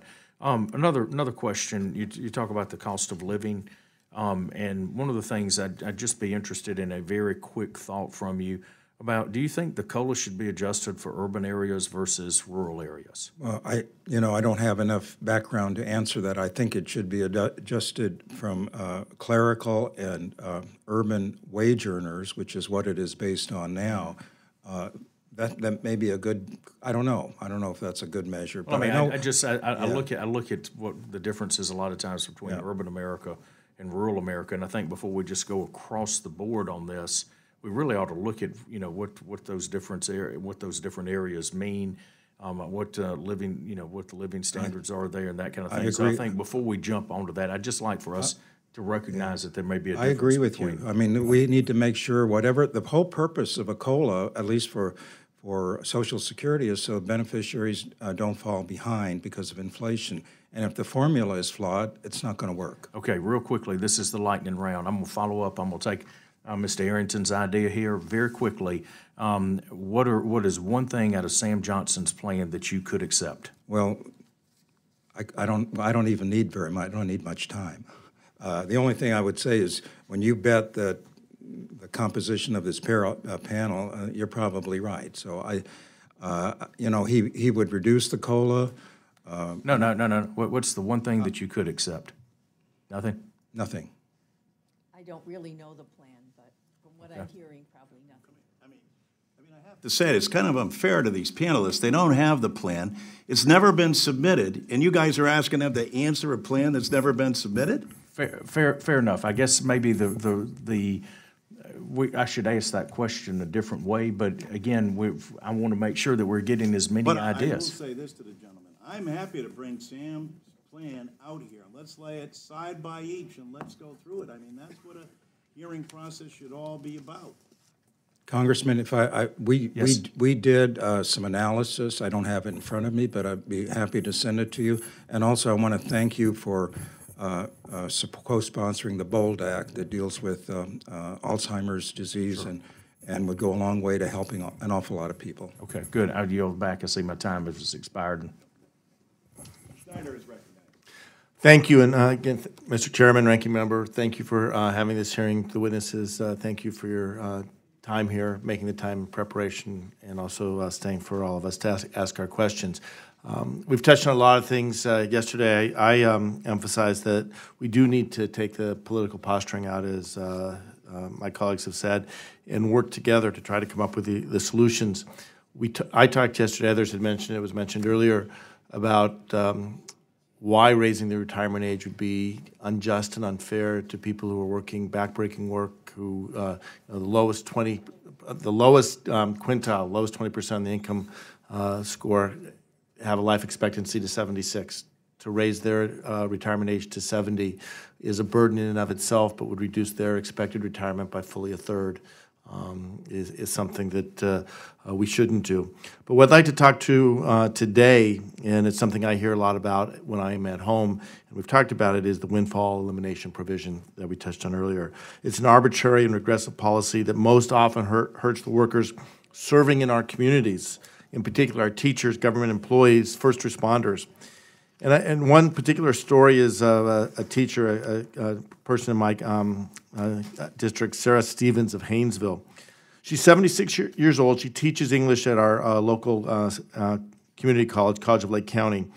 And she worked many years as a director of communications for the American Concrete and Pavement Association. And she decided to take on a new career. At the age of 60, went back, got her master's in written communications, graduated top in her class, and then decided to go into teaching as a way to give back to the local community. What she didn't realize at that time was the decision, because of the WEP, would cost her 1/3 of her hard-earned Social Security income from her previous life in corporate America as a communications director. As she says, I could have become almost anything and kept my benefits, but I decided to become a teacher instead, and that cost me.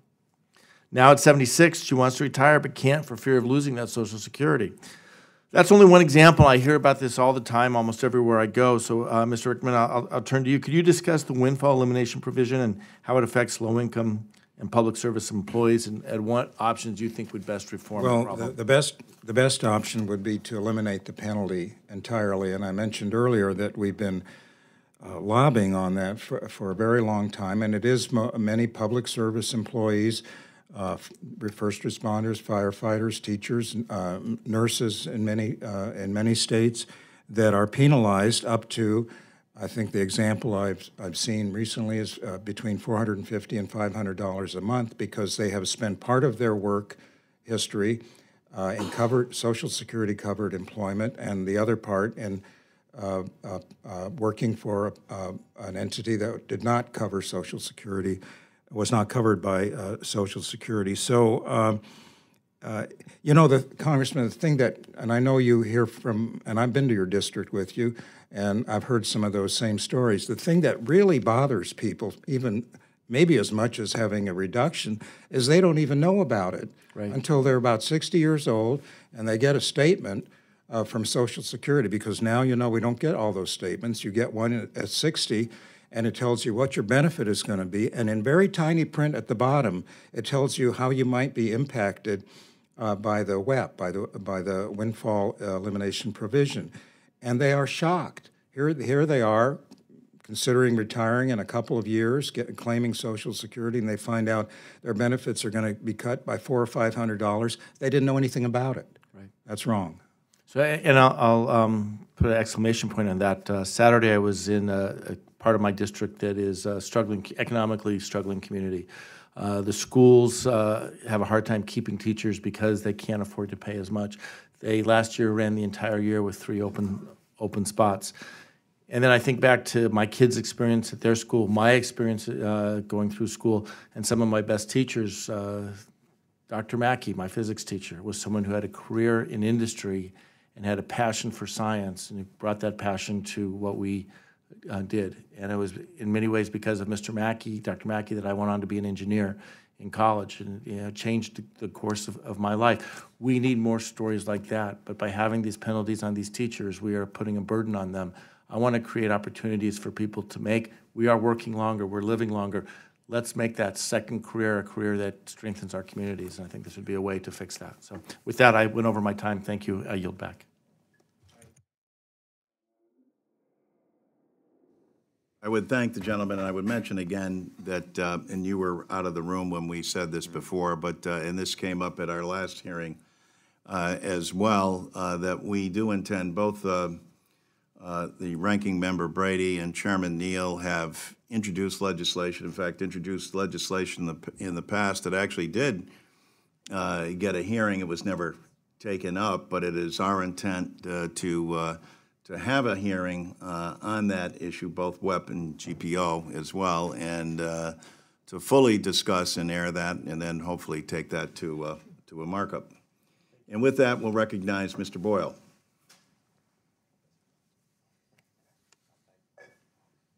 Thank you, Mr. Chairman. This is a great continuation of what we started yesterday. As I mentioned yesterday, I believe that Social Security is the single most successful domestic program of the 20th century, and it's our solemn obligation to preserve it and continue it and strengthen it for the 21st century. When we consider the relatively high percentage of seniors who lived in poverty up until the 1930s, and now to consider that age cohort has an 80% reduction in poverty from before Social Security existed. That is a remarkable achievement. I was sharing with my colleague, Mr. Larson, privately, I think a week ago, that in addition to being a member of Congress for the Commonwealth of Pennsylvania, I also have the important job of helping my dad, who's a retiree, with his taxes and some of his finances. And I mentioned that my dad is one of those half of all Social Security beneficiaries for whom Social Security makes up the majority of his retirement income. Paid into Social Security, working over 50 years, mostly in blue-collar and very physically taxing jobs, and now is earning the benefit that he worked for and paid into. It is not merely a quote-unquote entitlement. It is an earned benefit. So I'm so glad that we have a proposal here in front of us to strengthen this, to get us beyond 2034 and indeed even to the dawn of the 22nd century. I also appreciate the spirit of what Mr. Arrington, my friend from Texas, mentioned, trying to look at constructive ways that we can work together to try to save this system. I would certainly welcome any other proposal that is sound, that adds up, that could be forwarded, because any time that you offer an idea to attempt to extend Social Security beyond 2034, it's going to be open to political hits. The easiest thing to do is to do nothing. But as Chairman Larson pointed out, doing nothing means you are de facto in favor of 25% or at least 20% plus cuts come 2034.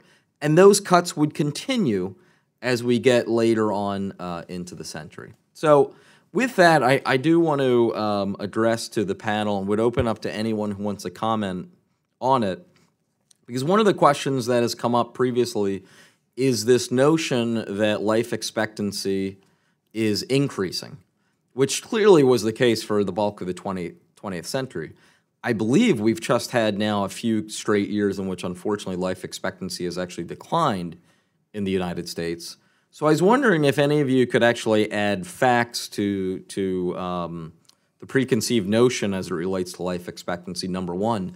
And number two, if you could specifically control for income, because my understanding is, having pored over the statistics, there is a pretty massive difference when we're talking about a wealthier cohort, particularly those in the upper 20% of household income, versus everyone else as it relates to life expectancy. If I could, you're very right that just recently new information has come out that shows that for the first time the life expectancy rate in this country is declining. And it's specifically because of opioids and substance use, the fact that people are becoming addicted and they're dying. It's also because of suicide. We know that social isolation is huge among older adults as well as young people, because we have segregated people and segregated people by age. And there's also the issue of obesity, that we have not really kept our health up in the ways that we could. So we are in danger if we don't correct some of those things in the life expectancy continuing to decrease. There has historically been an increase, and the issue there is what we do with those years, the quality of life, the opportunities that people have because of age discrimination, because of opportunity, because of expectations that we have in older age. So those are some things that we need to consider. Do you want to mention something? Yeah, there was a study, I'm thinking 2014, from analysts at the Congressional Budget Office, which found that an individual in the top fifth in terms of income would live around 6 years past retirement, longer than somebody who's in the bottom fifth. For myself, this has made me rethink something like raising the retirement age in the sense of you're essentially blaming low-income people for a problem they didn't solve. They're not the ones living longer. At the same time, though, it means that some of the proposals to increase benefits, including COLAs, including the general benefit increases you're looking at, would flow more to higher-income people, not because they're getting necessarily bigger dollar increases, but because they're going to collect them for longer. I see that I'm out of time, but I'll just briefly conclude and urge this committee on both sides of the aisle to keep this in mind when the conversation of life expectancy comes up, number one, and number two, to draw the distinction between those of us in white-collar jobs and those who are in blue-collar jobs. 67 for someone who has had a blue-collar job for 50, 60 years is a lot different body-wise than someone who's had a white-collar job. Thank you. Thank you, Mr. Chairman. I just want to start by saying that, Social Security is a promise that the government made to our seniors, and everybody in this room, Republican or Democrat, recognizes that we've got to make that promise solid. But it is underfunded, and it is going to cost money to do that. So we have to look at ways that we can accomplish that will be the least painful among all of the groups involved. And when we are paying for people who are retired by people who are working, we're placing the burden on them. And I'm looking at a self-employed individual, could be an artist, could be a truck driver, could be whatever, making $60,000, which is the median household income. His tax today for Social Security and Medicare is $9,180 out of his $60,000. To make Social Security solvent under Mr. Larson's plan, he would add another 2.4%, which would add to that $9,180 of annual liability another $1,440. Will the gentleman yield? Sure. Do you mean his liability, or do you mean the employer's liability and his liability? This is for a self-employed. If it was for the employer, for self-employed. Yeah. Okay. All right. Fine. Just to be clear about that. Okay. And if it was for somebody who was a wage earner, he would pay half, and his employer would pay half. So because the 1% increase is paid by both sides. Yeah. So. Please don't take all my time. No, go ahead. I'll give you a lot of latitude.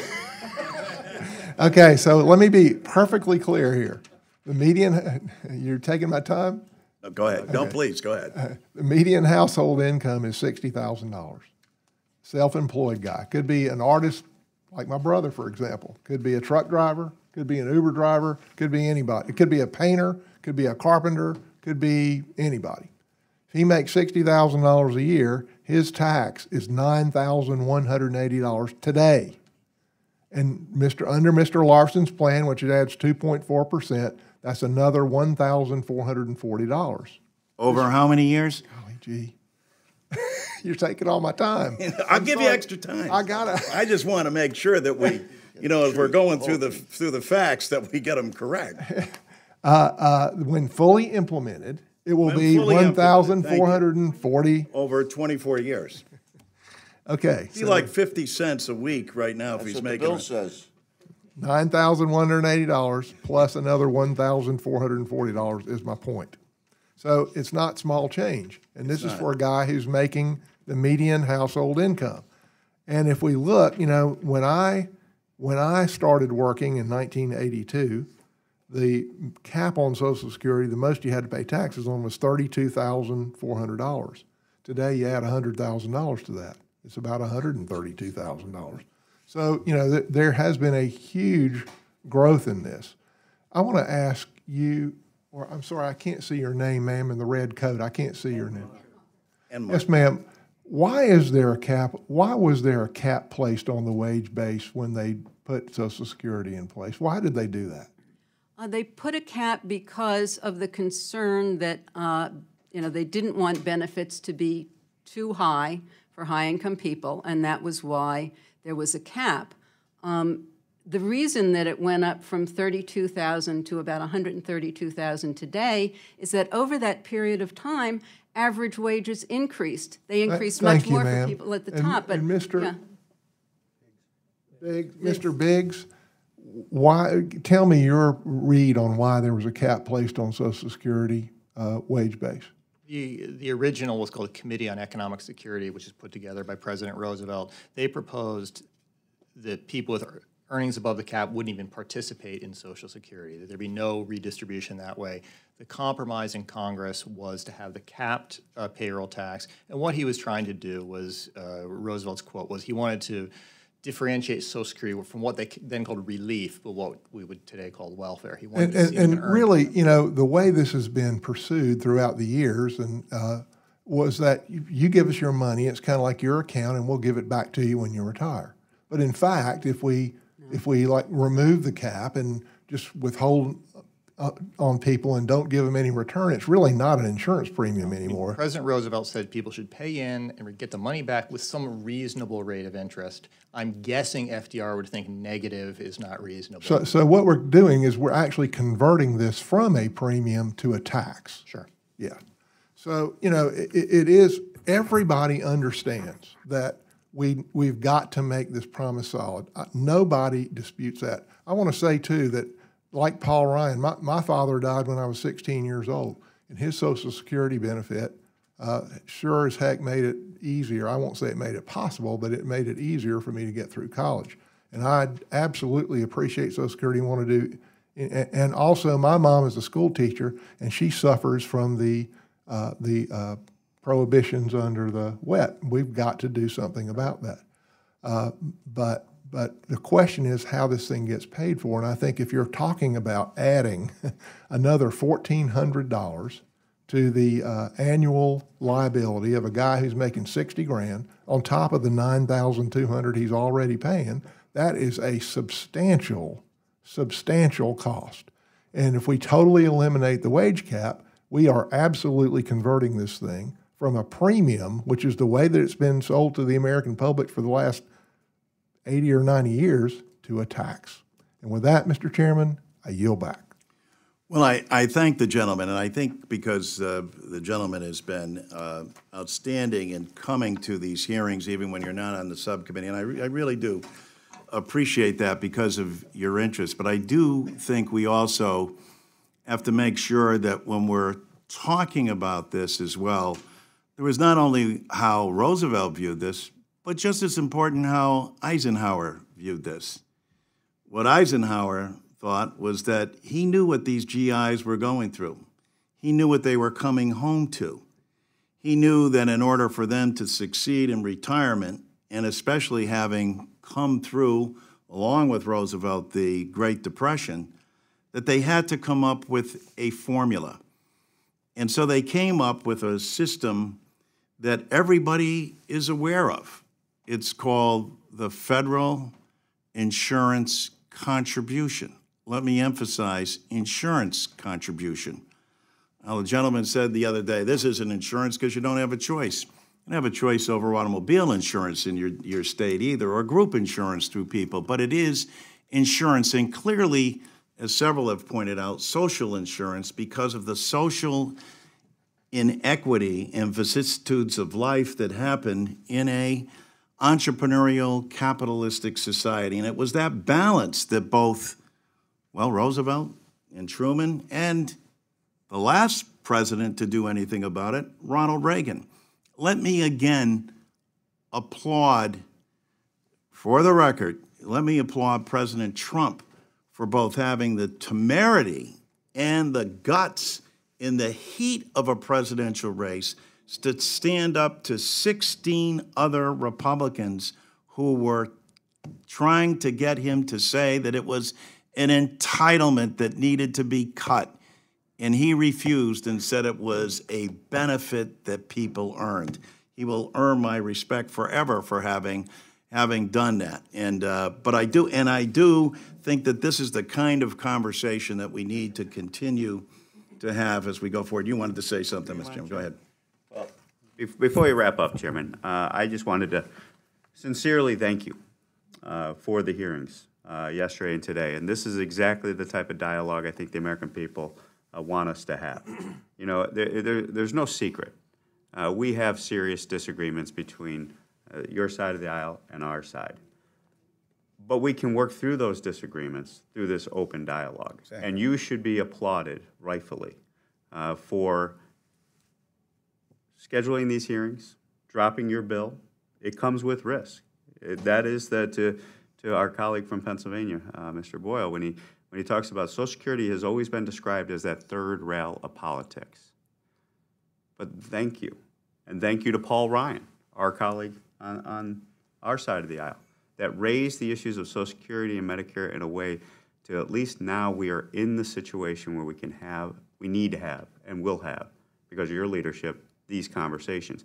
And over the last 2 days, I've seen broad agreement here, to be perfectly honest with you. I see a firm commitment from both sides of the aisle to solve this problem on a bipartisan basis. I see a recognition on the Republican side and the Democratic side that we are going to protect Social Security together in order to honor that promise that's been made. We saw today agreement in regards to targeted relief for widows. We should celebrate that common ground, because once we achieve some common ground, then we can build off of that for further successes. So I just wanted to sincerely say, John, thank you. And thank you, Tom, and those are very generous remarks. But let me also say that the last time this Congress did act, there was a Republican president. There was a Democratic Speaker of the House. There was a Republican Senate Majority Leader. That same situation exists today, although Tip had 266 members, and I believe that Mitch has one less than Howard Baker had currently. But having said that, I think it's that spirit. And you know what? Frankly, this is what the American people want. They're tired of the taste great, less filling arguments and everybody going to their respective corners and nothing getting done. Because as we all acknowledge in very personal experiences, and that, I think that's one of the great things about a public hearing. I would have never known that about Tom Rice. You know, but when you hear what people have actually gone through in their lives, when we hear the story of your mom, I mean, these are the things that move the American people. Are they perfect? Are our solutions perfect? No, they never quite are. But we understand at its core what we're trying to achieve here. And I think what a great moment to say we were in Congress when it wasn't about Democrats or Republicans, it was about moving the nation forward and uplifting all of its people. I think that's what all of us are committed to do. And thank you so much. I appreciate it. And with that, this meeting is adjourned.